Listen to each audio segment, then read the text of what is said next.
Welcome back to the Lemon Factor. I'm Chad.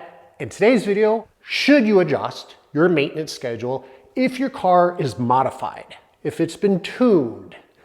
And my question to you is really, how aggressively do you drive it? So personally, I don't think it's a matter of you've put some bolt-ons on, an exhaust, a front pipe, a downpipe, an air intake, and now you need to change your schedule. I think it's more important how you drive the car. And in this video, I'm gonna go over the top 5 maintenance items that I think you should adjust if you drive your car aggressively. If you're interested in hearing more, then stay tuned.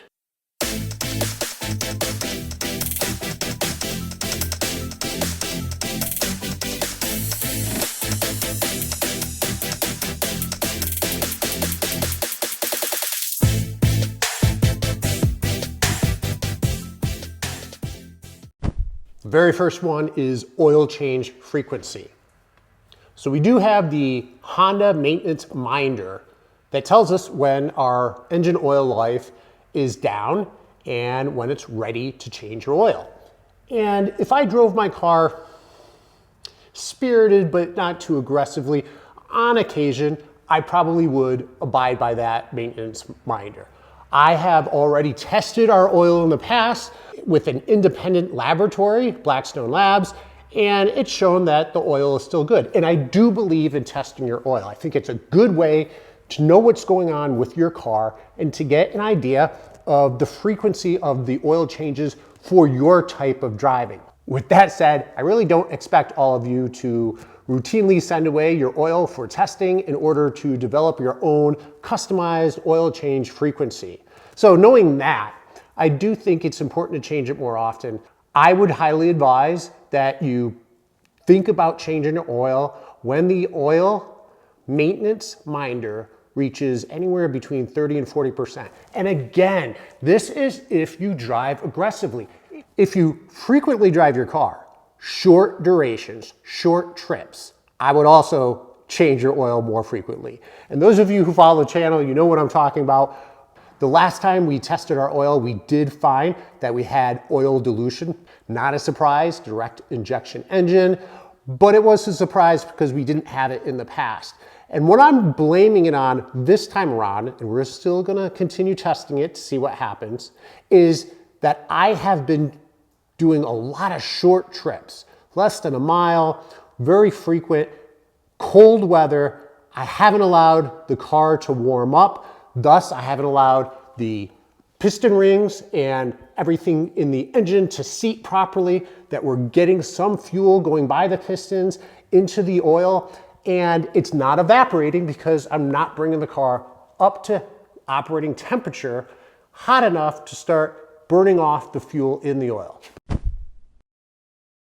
You want to take advantage of that horsepower, that additional horsepower that you've put into the car. You have to take care of your tires, and that means rotating them.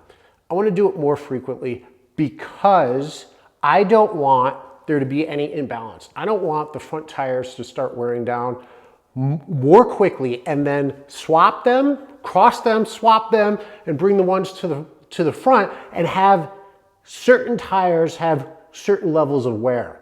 If you rotate them more frequently, let's say every 5,000 miles, every 4,000 miles, then the difference between the tires will be less extreme. Reminder, there's new merch. I will leave a link in the description below. It's a link to our Etsy store. Nice soft cotton. It's $25 shipped. There's a whole bunch of different shirts out there.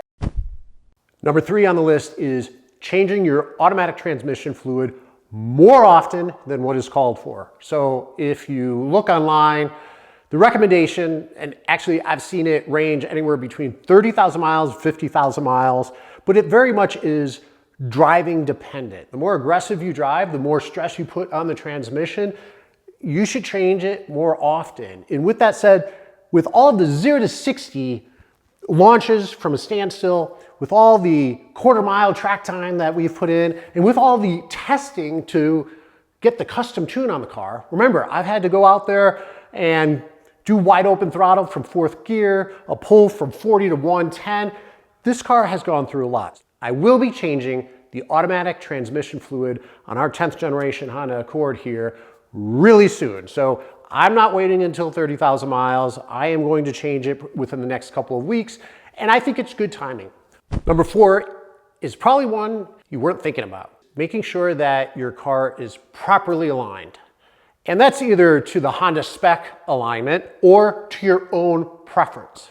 But if you put all these modifications on the car and you're driving the car aggressively and you're at the quarter-mile track, again, autocross, whatever it might be, you want the car to handle and the traction to be there as you're trying to cut the quickest possible quarter-mile time and trap speed.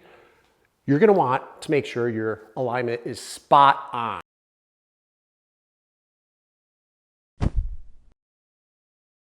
So the reason why I think you should change your spark plugs more often is because you are running a tune.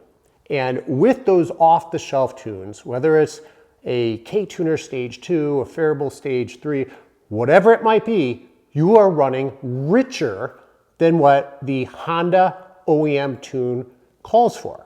And that's okay.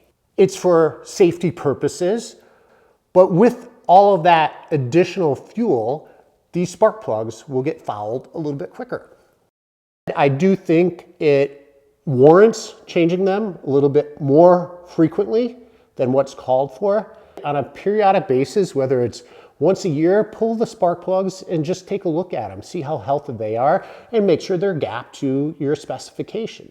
Some of you think you need to change out your spark plugs more often because you're running an upgraded turbo.